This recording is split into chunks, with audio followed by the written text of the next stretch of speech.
My name is Ruth Calloway. I am 71 years old. I taught high school English for 31 years, which means I have spent most of my adult life reading between the lines of things people write when they think they're being subtle. Term papers. Excuse notes. The particular kind of essay a student writes when they haven't done the reading but hope you won't notice if they use enough big words. I notice. On a Sunday morning in April, my daughter Catherine brought a brochure to brunch. She set it beside my coffee cup while I was reading the menu, with the careful casualness of someone who has rehearsed the gesture. Pale blue cover. Photograph of a smiling elderly woman in a garden. The words Meadow Pines Assisted Living and Retirement Community in a font designed to feel reassuring. I picked it up. I read it. All 4 pages, including the amenities list and the pricing structure on the back, which Catherine had not highlighted but which I read anyway.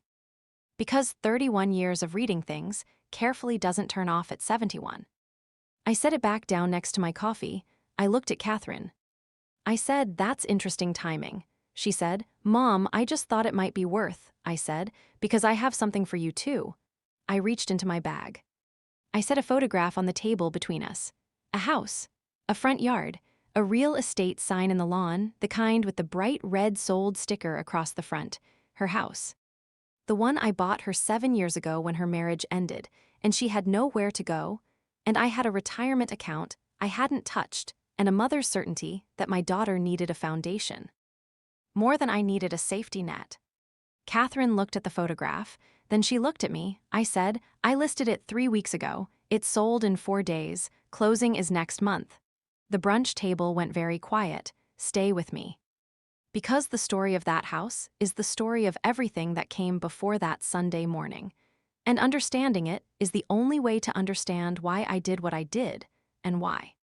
Sitting across from my daughter with a sold sign on the table between us, I felt not triumph, not anger, but the specific, clean feeling of a woman who has finally, at 71, stopped waiting to be treated like one. Subscribe.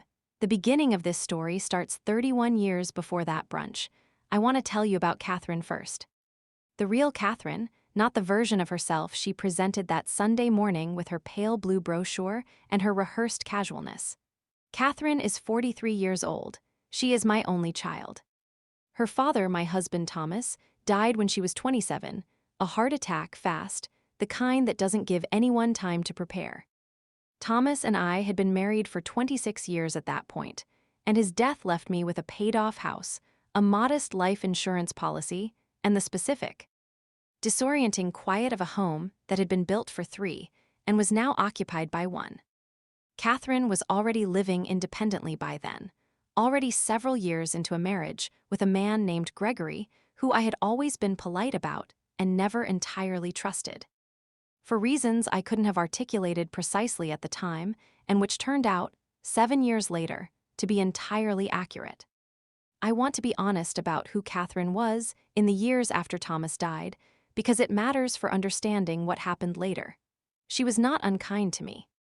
She called regularly, visited for holidays, included me in the ordinary texture of her life in the way adult children include parents when everyone is getting along and nothing is required of anyone.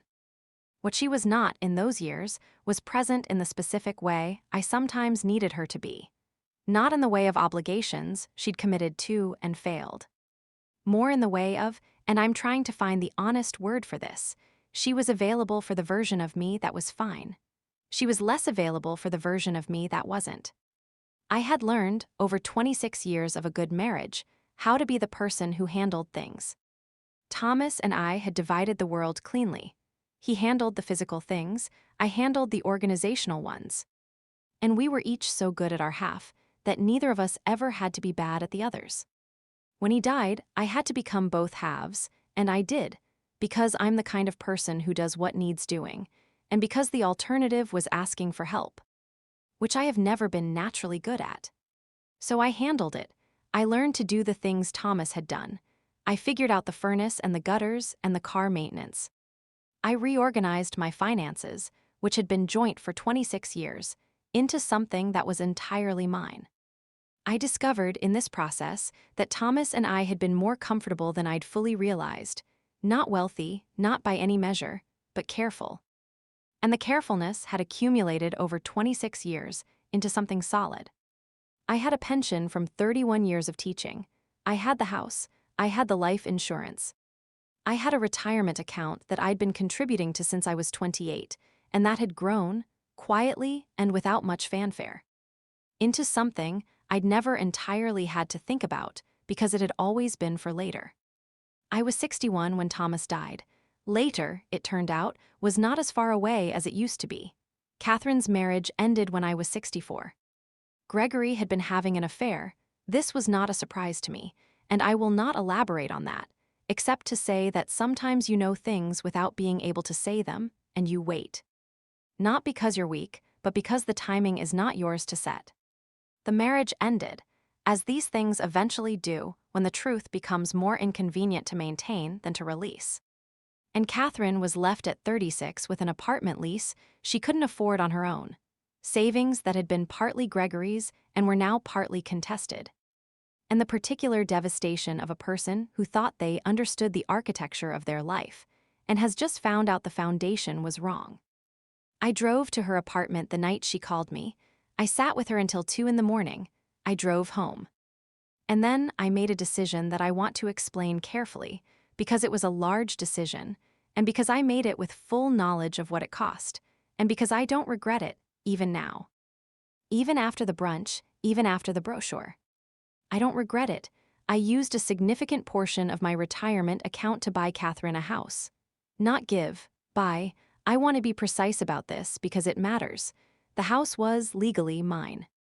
I paid for it in full, not a gift of money to her, not a cosign on a mortgage, but a direct purchase, a property in my name, which I allowed Catherine to live in without rent while she rebuilt her financial life, with the understanding, spoken, clear, agreed to at the time, that when she was stable, when she was ready, we would discuss what came next.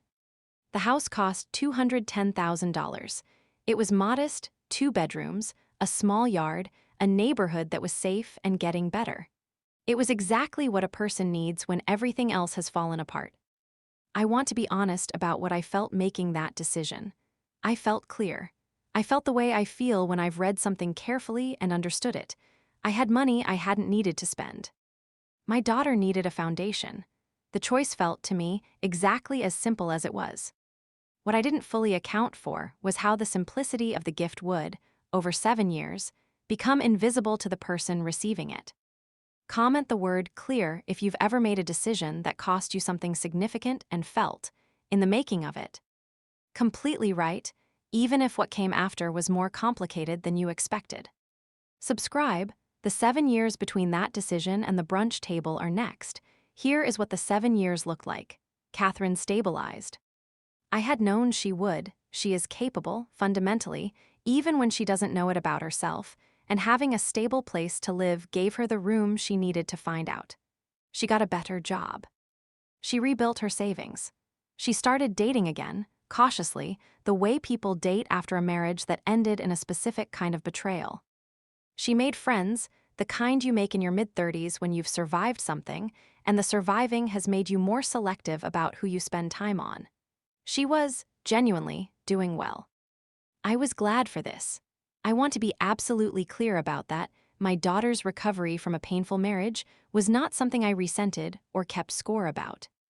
I watched her rebuild, and I felt the specific warmth of a parent watching their child get back on their feet, which is one of the better feelings available to a person.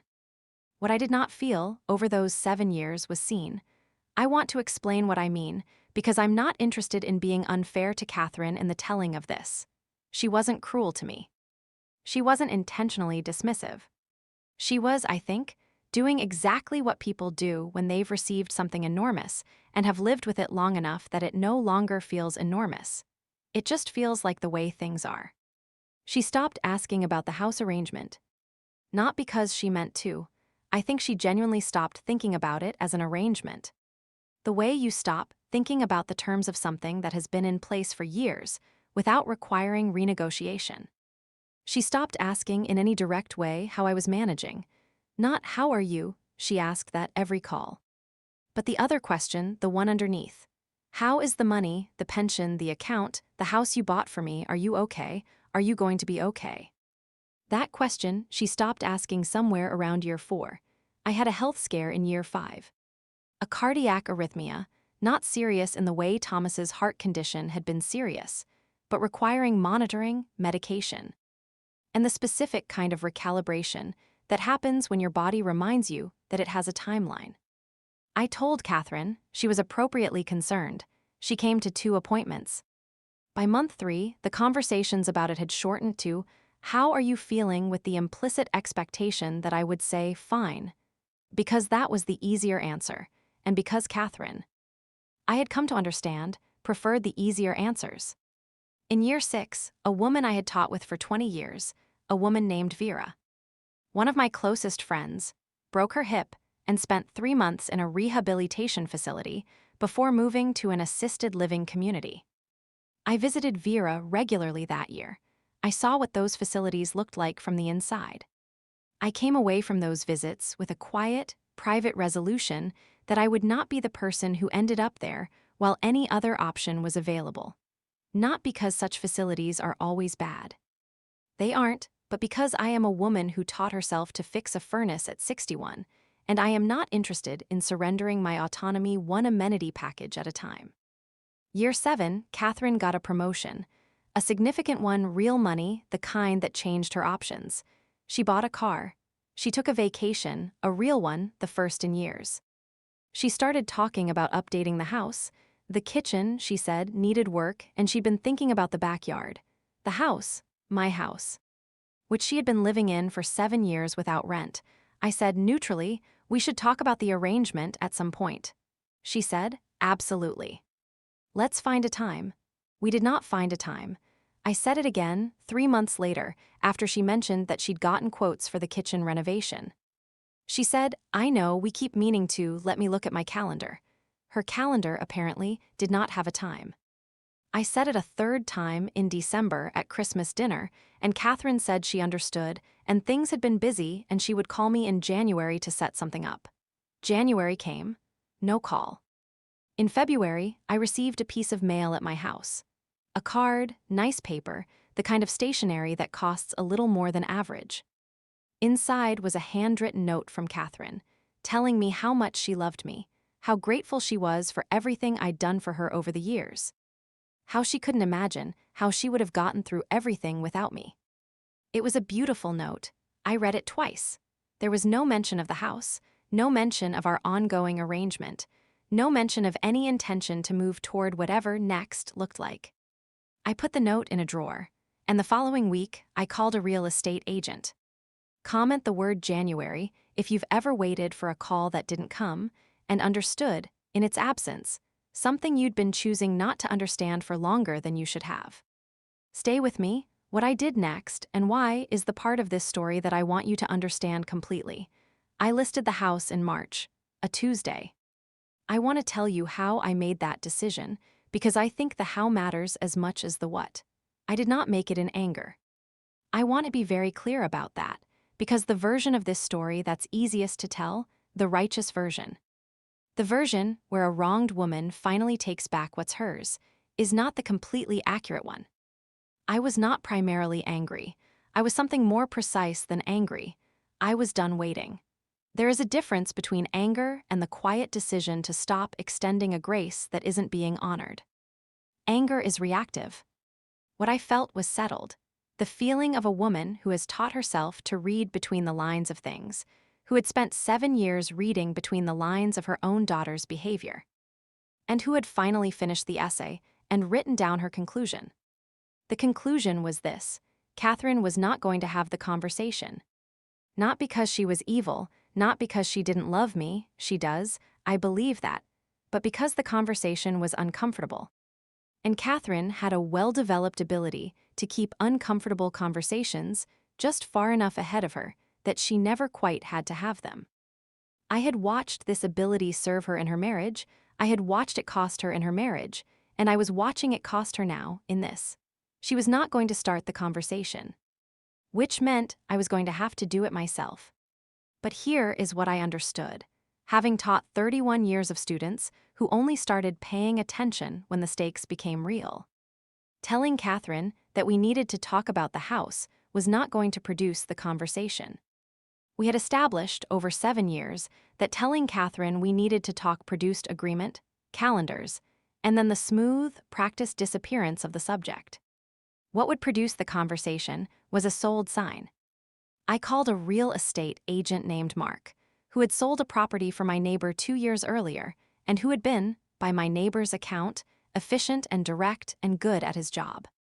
I told him I had a property I wanted to list, that I wanted it priced correctly and moved quickly, and that I would explain the circumstances when we met. We met the following week. I told him the house was tenant-occupied by my adult daughter, that I owned it free and clear, and that I was selling it. He asked the practical questions: lease, timeline, notice requirements. I told him there was no lease, that the occupancy arrangement was informal and could be terminated with 30 days written notice under state law, and that I intended to provide that notice simultaneously with the listing. Mark did not ask me why I was doing this. He is a professional. He pulled comps, we agreed on a price, and he listed the house the following Tuesday. It sold in 4 days. I received the offer on a Friday. I accepted it on Saturday. On Sunday morning, I went to brunch with my daughter. I want to describe that morning, the way I drove to the restaurant, because it's the detail I keep coming back to. It was April, early April, the specific quality of spring that hasn't fully committed yet, still cold in the shade but warm in the sun. The kind of morning that feels like something is deciding to begin. I had the photograph of the house in my bag.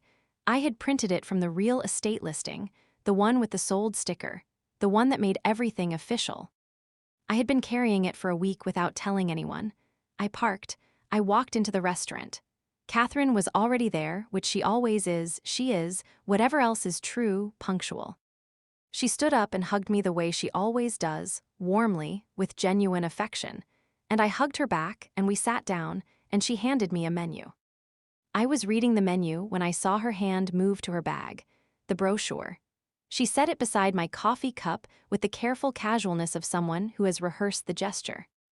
I recognized the rehearsal immediately, the same way I recognize it in a student's essay, the practiced naturalness of something that isn't natural at all. I picked up the brochure. I read all 4 pages, I set it down, and I reached into my bag.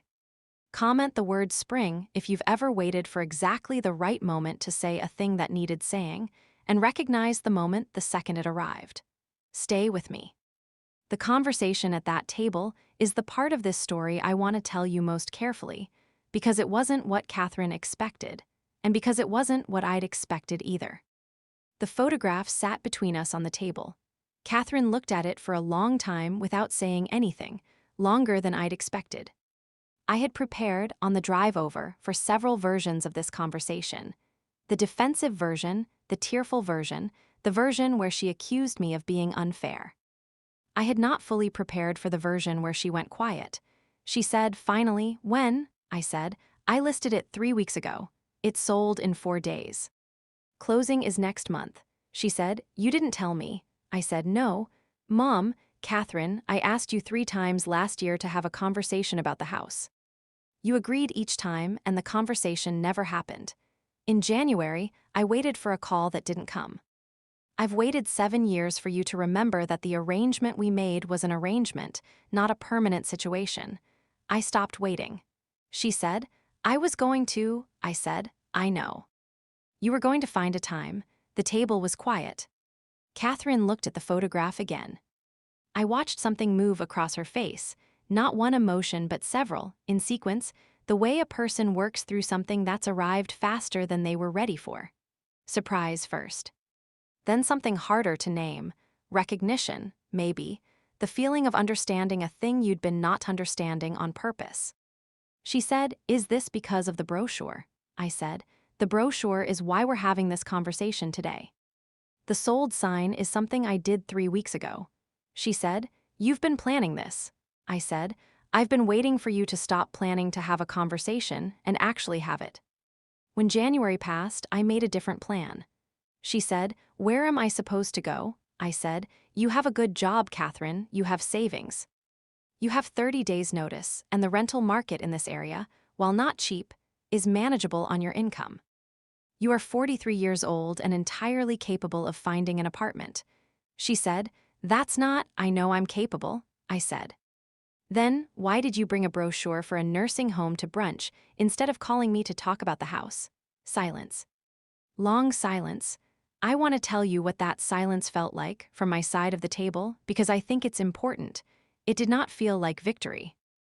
It felt like a held breath, the specific tension of a moment that could go several ways and hasn't yet decided which. Catherine said finally, quietly, I was scared. I said, of what? She said, of the conversation. I knew we needed to have it, and I kept thinking about having it and it felt enormous. And the longer I didn't have it, the more enormous it got, and I kept moving it forward. And then you had the health scare, and I started thinking about, eventually, and it felt easier to think about eventually than to think about now. I said. So you brought a brochure, she said. I didn't mean it the way it looks. I wasn't trying to, I just thought, if we talked about the future eventually, maybe we'd talk about the other thing too. I said, Catherine. You walked in here this morning, having rehearsed where to put the brochure. I can tell the difference between something you're doing and something you've planned. I've been reading the difference in other people's writing for 31 years. She looked at me. I said, I know you love me. I know you didn't mean to be unkind. But there is a kind of not meaning to that is still a choice if you make it enough times over enough years. I have spent 7 years in a house I own, waiting for my daughter to find a calendar opening to discuss what she owes me. I stopped. That's all, Catherine said. What do you want from me? And here is where the conversation changed, because that question, the real one, asked plainly. Finally, was the one I'd been waiting 7 years for someone to ask. I said, I want you to understand that I spent $210,000 to give you a foundation when yours collapsed. I want you to understand that I did that out of love and out of certainty that it was the right thing, and that I have never for a single day wanted you to feel guilty about it. But I want you to also understand that I am 71 years old, and I have a cardiac condition that requires monitoring. And I am not interested in spending whatever years I have left being managed by the people who love me. I am not a problem to be solved. I am not a situation to be planned around. I am your mother, and I want to be treated like a person who still makes her own decisions, until the day I can't, which is not today. Catherine was quiet for a long time. Then she said, the brochure was a mistake. I said, yes. She said, I wasn't doing it to hurt you. I said, I know that. That's almost what bothers me most about it. The food came. We ate, mostly in silence, the specific silence of people who have said the real things and are waiting to find out what comes next. Halfway through my eggs, Catherine said, where are you going to live after the sale? I said, I bought a condo. She looked up. I said, 2 months ago, before I listed the house. A 2-bedroom, on the 3rd floor of a building with an elevator, 10 minutes from here. I closed the same week as the house. She said, you planned all of this. I said, I told you 3 times we needed to have a conversation. When the conversation didn't happen, I had it with myself. Catherine said, the condo, is it? I said, it's mine, fully, in my name, it has a guest room. She looked at me. I said, for you. When you visit, which I would like you to do more than you have been, not out of obligation, because I am your mother and I am not interested in becoming a brochure. Catherine set down her fork. She said, Mom, I'm sorry. I said, I know. She said, I mean it. I said, I know that too. We finished brunch. We split the check, which we had never done before. Catherine always insisted on paying, a gesture that I'd accepted for years as affection and now understood was also, in its way, a kind of management. It felt right to split it. We hugged in the parking lot, a longer hug than usual, the kind where both people are holding something. Comment the word condo if you've ever made a plan so quietly and so completely that by the time anyone else found out about it, there was nothing left to argue with, just a done thing. Already decided, already beautiful. Here is what happened in the months after that Sunday.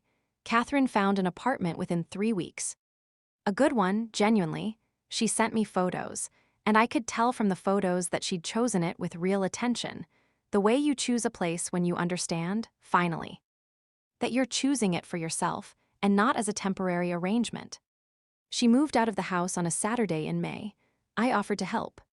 She said she had it handled, and then called me on the Saturday morning to ask if I was free, and I drove over and helped her pack the kitchen while her friend drove boxes to the new place.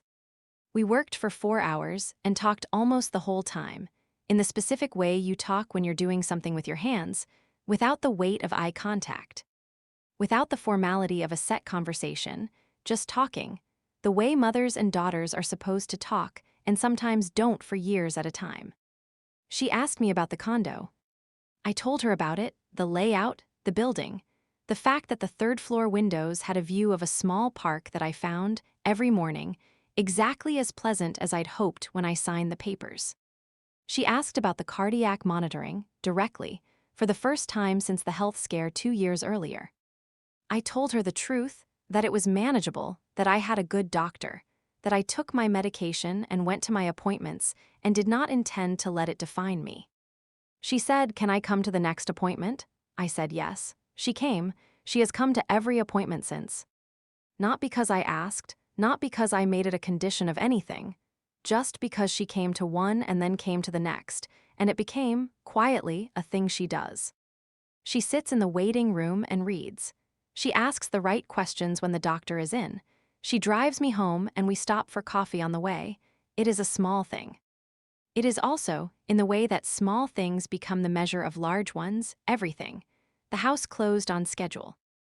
I used the proceeds, combined with what I'd gotten from the retirement account 7 years earlier as a basis, to pay off the condo entirely and put the remainder in an account I now think of, without self-consciousness, as mine.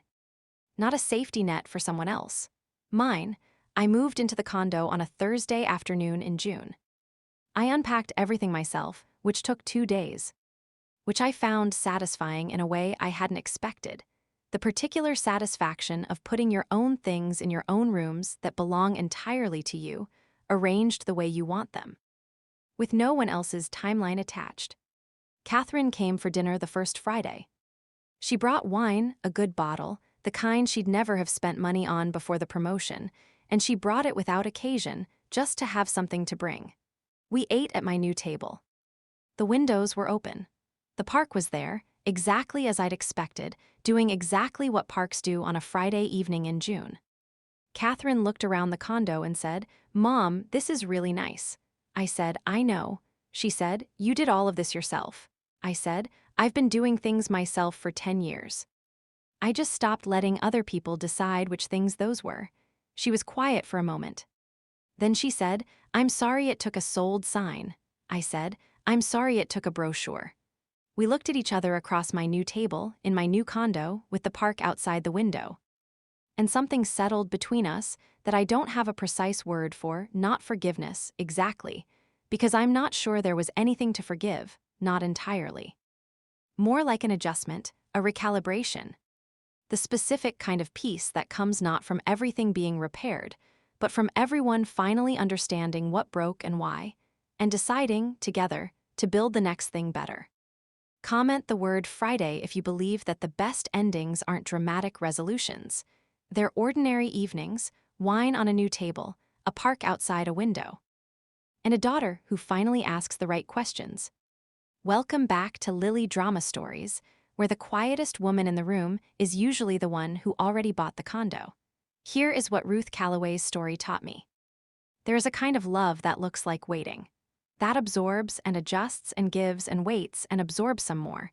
It is patient and it is real and it is, genuinely, love. But patience, extended without limit, without acknowledgement, without reciprocity, eventually becomes something else, not patience anymore, but the pretense of patience. The performance of being fine with things you are not fine with, for the sake of a relationship you're too afraid to risk, by being honest.